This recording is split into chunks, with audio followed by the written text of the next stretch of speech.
हा तर आपल्या ज्याचा होता इंतजार यार, म्हणजे रोहित शर्मा शतक शोकलाय. क्या बोला तूने? तर यार रोहित शर्माने सेंचुरी मारली आहे आणि यार आपल्याला यार त्या मॅचमध्ये अलग भेटलं यार. आपला हिटमॅन कमबॅक केला यार. खूप यार एक जी फिलिंग वाटते ना ती आली, कारण की आपला हिटमॅन कमबॅक झाला. चॅम्पियन्स ट्रॉफीची आणली. तर विषय काय होता, इंग्लंडने पहिले बॅटिंग करणार आहे, तर त्यांनी बॅटिंग ठरवलं. ज्या मॅच त्यांनी नागपूरमध्ये म्हटलं होतं किंवा बॅटिंग करणं, त्या प्रकारे इथे पण म्हटलं. त्यांचा फैसला चांगला होता. सॉल्ट आणि डकेट चांगली बॅटिंग होती, खास करून डकेटने ज्या प्रकारे बॅटिंग केली असं वाटलं होतं की यार 350 रन ठीक होते. त्यामध्ये इंग्लंडने जे बनवले त्यामध्ये जो रूट चांगला केला. अखेरच्या ओव्हरमध्ये जे 10 ओव्हर आहे ना त्यामध्ये थोडं डील केलं.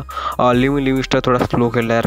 अर्धी विकेट पडत होते, सिच्युएशन कंडिशन अलग होती. त्यासाठी इंग्लंडने आहे ना ते फक्त बनवले यार 304 रन बनवले एवढे. आणि ह्यामध्ये आहे भाई जड्डू भाईने 3 विकेट काढल्या आहे. तर जडेजाचा अलग सीन आहे. जडेजाने याने म्हटलं की यार मी नागपूरमध्ये 3 विकेट काढले ते आणि कटकमध्ये पण 3 विकेट काढले. तर जडेजाच्या स्पिनसमोर तर इंग्लिश बल्लेबाज थोडा चालत नाही. आणि या मॅचमध्ये एक होतं की वरुण चक्रवर्तीनं T20मध्ये चांगला प्रदर्शन केला होता आणि यामध्ये ODIमध्ये पण त्याला कुलदीप यादवच्या ऐवजी खेळायला भेटलं होतं. तर खट्टा मिठ्ठा थोडा आपण डेब्यू म्हणू शकतो, कारण की पहिल्या ओव्हरमध्ये जास्त रन नाही गेले, पण सेकंड ओव्हरमध्ये विकेट काढली आणि 1 विकेट काढली ते मेडन विकेट वरुण चक्रवर्तीनं. त्यानंतर खास करून कोणाला जास्त विकेट भेटली नाही.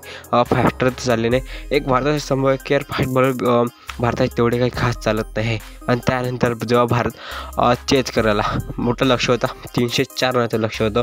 आणि त्यामध्ये शुभमन गिल आणि आपला रोहित शर्मा म्हणजे कॅप्टन वाईस कॅप्टन दोन्ही पण आले. आणि एक जणमध्ये होते की यार याच मॅच जर रोहित शर्मा चालला नसता तर खूप लोक ट्रोल करत होते आणि लोक म्हणत होते की यार रोहित शर्माच्या आता झालं म्हणजे सगळं.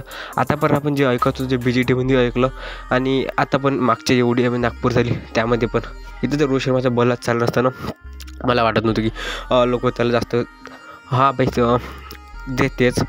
त्यानंतरची गोष्ट येते की भाई रोहित शर्माने जे शतक ठोकलं ना ते म्हणजे खूप हे काय, कारण की यार चॅम्पियन्स ट्रॉफीच्या आणल्या दिवशी म्हणजे आधी तुम्ही जर चांगला परफॉर्मन्स करून चॅम्पियन्स ट्रॉफी जात असाल तर ते खूप आहे. कारण की यार रोहित शर्माचा परफॉर्मन्स खूप इम्पॅक्ट टाकणार आहे आपल्या चॅम्पियन्स ट्रॉफीमध्ये. त्यानंतर भाई vice captain Shubman Gill consistent player आहे भाई.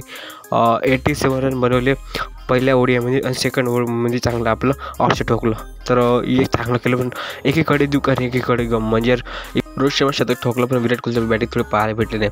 हे गेम मला नियम आहे यार, कोणी चांगलं केलं. आज रोहित शर्मा खेळला, उद्या कोहली खेळणार, त्याचा काही विषय नाही.